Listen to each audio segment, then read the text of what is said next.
Olá, estamos de volta com Minutos de Saúde Mental e hoje vamos falar de um assunto que começa a surgir no meio de um momento de pandemia que acomete não só o Brasil como todo o mundo. É a tal da Síndrome da Cabana.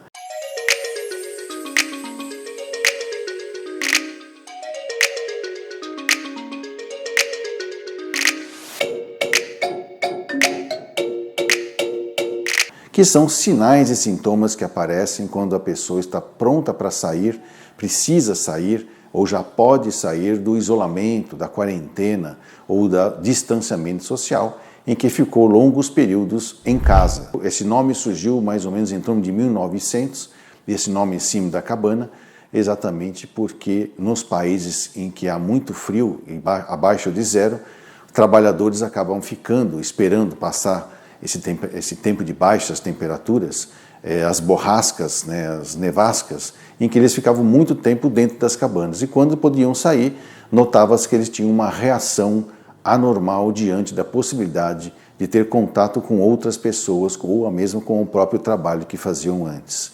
Então foi feito um correlato disso em relação ao que está acontecendo hoje em termos de pandemia. Algumas pessoas, por obrigação, pela questão do trabalho, tem que sair de casa. E aí começam então alguns questionamentos, alguns medos, algumas angústias que começam a aparecer.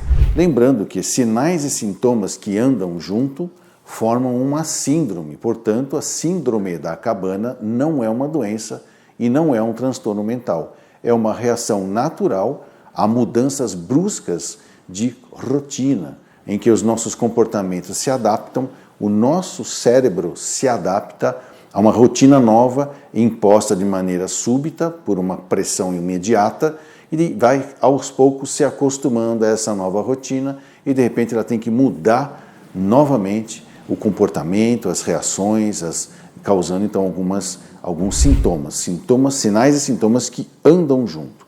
Uma das coisas que pode acontecer é sintomas de ansiedade. Essa ansiedade pode ser tão grande que se torna uma angústia. E essa angústia pode levar a alguns sintomas de pânico. E aí uma coisa interessante, que a síndrome da cabana pode parecer síndrome do pânico, mas não é. Tá? É uma reação natural.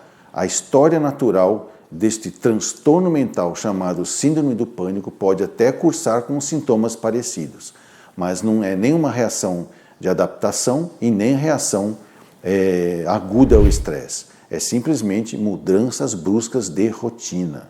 E isso, é claro, vai acontecer em um grau menor ou maior de acordo com a capacidade que o indivíduo tem de adaptação às mudanças. Algumas pessoas sofreram muito em ter que ficar presas em casa, deixar de fazer uma série de coisas, desde ir até a padaria ou ver amigos, ver parentes, ver seus amigos e parentes idosos, E isso acabou fazendo com que as pessoas se sentissem mal. Passou um tempo, elas foram se acostumando a isso e, somando-se a isso, receberam um monte de notícias, muitas vezes equivocadas, causando, além da pandemia, uma espécie de pandemônio, um medo enorme dessa doença, a ponto de que agora, isso começou mais ou menos, nem foi agora, nós estamos em novembro, mas em agosto, em outubro, houve uma mudança no comportamento dessa pandemia, começou-se a relaxar as regras para se evitar a disseminação da doença. E aí algumas pessoas puderam começar a sair e retomar a sua vida. E foi aí então que elas perceberam uma outra dificuldade, que é voltar à rotina normal ou quase normal. E aí então começou a vir os mesmos sintomas de adaptação para o isolamento, os sintomas de adaptação a voltar à rotina normal ou quase normal. Acrescentado aí uma dose enorme de informações equivocadas que levam as pessoas ao medo e ao pânico. Mas medo de poder estar contaminada, medo de tocar em objetos, medo de abraçar, beijar pessoas, medo de relacionamentos, medo de pegar condução, ônibus, como se estivesse um risco eminente. Ou seja, se eu sair da minha cabana no meio de uma borrasca, nem que seja para ir até o lago e buscar gelo para derreter, eu tenho medo de não voltar, quando na realidade eu faço isso ou fiz isso várias vezes. Então o que a gente pode fazer? Que dicas que nós temos para que você lide com isso sem cair na síndrome da cabana. Primeiro, mesmo em isolamento, mantenha uma rotina e uma rotina na qual você se sinta participando da vida. Ou seja, é tomar banho todos os dias, né? Abrir as janelas, né, da casa, fazer coisas como se você fosse sair de casa, mas aí você vai para o ambiente onde você faz o seu home office. Tente mudar, às vezes, o local do seu home office para você não ficar sempre instigado, né, recebendo impulsos sempre do mesmo jeito, do mesmo lugar, né? Luzes acesas, ouvir música, participar das atividades do dia a dia e também praticar suas AVDs como se você estivesse saindo de casa. Outra sugestão que a gente dá é respeitar o seu tempo, né? Nem todo mundo vai conseguir ou conseguiu se adaptar ao isolamento no tempo que todo mundo quer, né? E também vai ser a mesma coisa em relação a sair do isolamento. Existe então um tempo que é o seu. Vá devagar, mas vai. Existe até uma maneira de a gente poder fazer que é o seguinte, que é a dessensibilização, né? O que é a dessensibilização? Vá se expondo aos poucos, vá saindo aos poucos, não fique logo de cara assumindo toda a rotina que você tinha antes. Aos poucos você vai então enfrentando os sinais e sintomas dessa síndrome da cabana e eliminando ela aos poucos do seu dia a dia, da sensação do seu corpo.